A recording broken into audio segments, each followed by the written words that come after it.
ನಮಸ್ತೆ ವೀಕ್ಷಕರೇ, ನೀವು ನೋಡ್ತಾ ಇದ್ದೀರಾ ಪ್ರಜಾ ಫ್ಲಾಶ್ 10. ನಾನು ಮೀರಾ. ಈಗ ನೋಡೋಣ ಇವತ್ತಿನ ಹೈಲೈಟ್.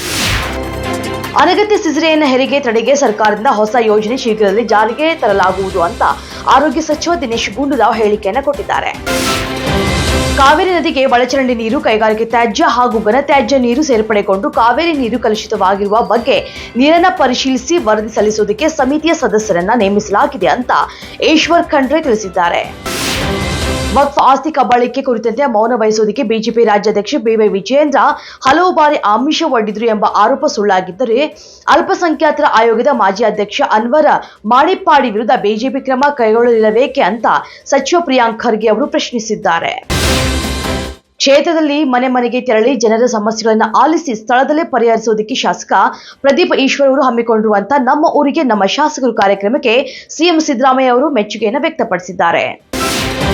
ಕೃಷಿ ಕ್ಷೇತ್ರಕ್ಕೆ ನ್ಯಾಯ ಒದಗಿಸುವಂತೆ ಆಗ್ರಹಿಸಿ ರೈತ ಸಂಘಟನೆಗಳು ಕರ್ನಾಟಕ ರಾಜ್ಯ ರೈತ ಸಂಘ ಮತ್ತು ಹಸಿರು ಸೇನೆ ವತಿಯಿಂದ ಬೆಳಗಾವಿಯ ಸುವರ್ಣಸೌಧದ ಬಳಿ ರೈತರು ಪ್ರತಿಭಟನೆಯನ್ನ ನಡೆಸಿದ್ರು.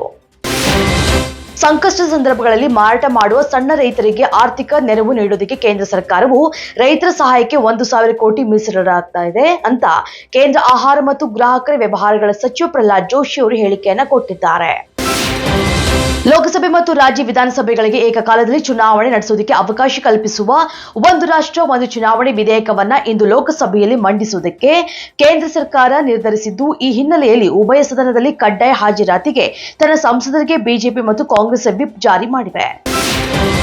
ಭಾರತ ಮತ್ತು ಶ್ರೀಲಂಕಾ ಶೀಘ್ರದಲ್ಲೇ ರಕ್ಷಣಾ ಸಹಕಾರ ಒಪ್ಪಂದವನ್ನ ಕೈಗೊಳ್ಳಲಿದ್ದು, ವಿದ್ಯುತ್ ಗ್ರಿಡ್ ಸಂಪರ್ಕ ಮತ್ತು ಬಹು ಉತ್ಪನ್ನ ಪೆಟ್ರೋಲಿಯಂ ಪೈಪ್ಲೈನ್ಗಳನ್ನು ಸ್ಥಾಪಿಸುವ ಮೂಲಕ ಇಂಧನ ಸಂಬಂಧಿತ ಸಹಕಾರ ಹೆಚ್ಚಿಸಿಕೊಳ್ಳುವುದಕ್ಕೆ ನಿರ್ಧರಿಸಿವೆ.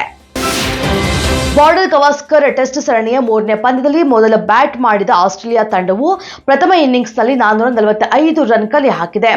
ಇದಕ್ಕುತ್ತರವಾಗಿ ಇನ್ನಿಂಗ್ಸ್ ಆರಂಭಿಸುವಂತಹ ಟೀಂ ಇಂಡಿಯಾ 4ನೇ ದಿನದ ಆಟದ ಭೋಜನ ವಿರಾಮದ ವೇಳೆಗೆ 6 ವಿಕೆಟ್ ಕಳೆದುಕೊಂಡು 167 ರನ್ ಕಲೆ ಹಾಕಿದೆ.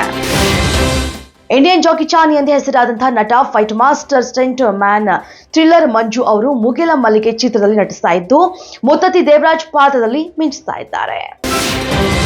ಇದಿಷ್ಟು ಇವತ್ತಿನ ಅಪ್ಡೇಟ್ಸ್. ಇನ್ನಷ್ಟು ಅಪ್ಡೇಟ್ಸ್ಗಾಗಿ ನೋಡ್ತಾ ಇರಿ ಪ್ರಜಾಧ್ವನಿ ಟಿವಿ.